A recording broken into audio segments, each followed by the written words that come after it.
obviously you guys have been playing well, and it's a little bit harder sometimes to criticize when things are going well. But are there things that you have seen maybe on tape from yourself or the team as a whole where you think we could do that better? Uh, Biggest thing is probably our rebounding and then transition defense and then just keep communicating on the defensive end. That's really it. Um, I think we're doing everything that we want offensively, moving the ball, doing great things on that end. We just want to keep progressing that defensive side and keep getting stops and making that the offensive side easier for us. Eric Walden, Salt Lake Tribune. Hey, JC. So just kind of as a follow-up to that, Milwaukee's a team that, like, you guys can put up a lot of points in a hurry. They got a lot of great shooters on that team. What are kind of some of the challenges that a team like the Bucks pose to you guys in terms of being able to execute your defense the way you want to? I mean, like you said, they're a really good team. They have a really good player as well. Guys that surround them that are really good as well. So, it poses some challenges. When we coming out there, we really focus on us, our coverages, our style of play, and our identity. Um, and when it comes to game plan and stuff, we have a few changes, but um, most of our stuff is kind of set in stone in who we are and we're trying to put out there. So we know they're coming in here trying to win after a loss they played in Phoenix. They're gonna play hard and we're just gonna stick to us and keep doing what we're doing. Ryan Miller, KSL. Hey, JC. With this current run of play, do you feel like you're getting teams like, I guess, best shot? And how does that feel different than, when you're not winning a lot of games? Um, yeah, you definitely know you got to lace them up every night. I mean that's kind of been a thing in the league, anyways. You really never get no nights off, but now knowing that record is what are we 20 and 5. Teams are coming after us. I feel like every time we lace them up, we getting the best shot the other teams could get. You see teams having really good games against us, beating us when they do that. But we know we're going to get everybody's best shot and a different game plan, a different look every night. Something that we just got to adjust to during the game. And I feel like that goes through the process, through the whole game. That we're trying to figure out what the other team's doing and making ourselves better. Ben Anderson, KSLSports.com.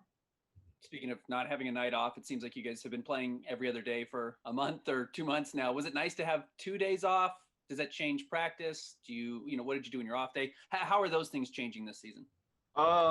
It's definitely good to have 2 days off, especially at home. Being able to rest, get treatment. Being our own beds, see our family, stuff like that. Stuff that keeps us free and keeps us going.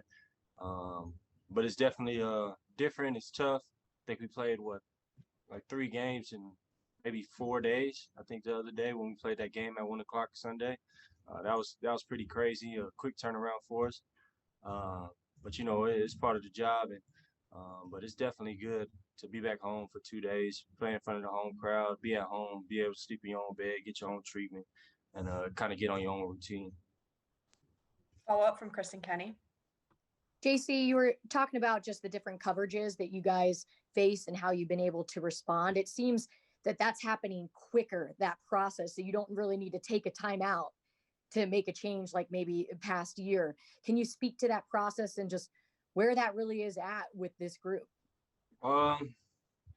It's just our communication, between each other, and then as well as coach. Coach gives us that freedom to, go to each other during those timeouts, talk to each other, figure out what's going on, and then he comes in, gives his opinion as well, and that's what makes him such a great coach. And then we all figured it out all on the fly, and I think that's what makes it go so much quicker when we're out there.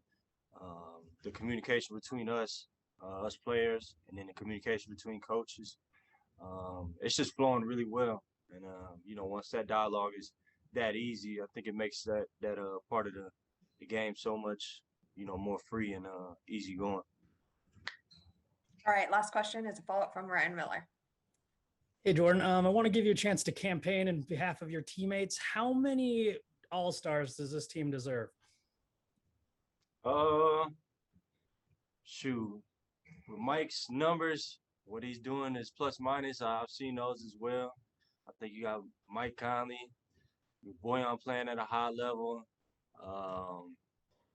Shoot, Rudy Donovan. Those are really locks. I feel like our two sleepers are really Mike and Boyan.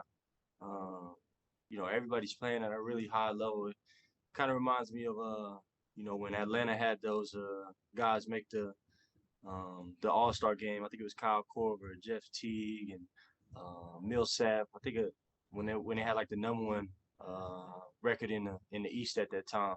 I think it's very similar to that in terms of as many guys as we could get in that All-Star game. What about Jordan Clarkson? Hey man, if it happens, it happens. But I'm chilling. I'm cool where I'm at. I'm trying to, go get that 6-man and win us some games. Impact when I get in there. All right, that's it. Thanks, Thank you, y'all. Jordan. Peace.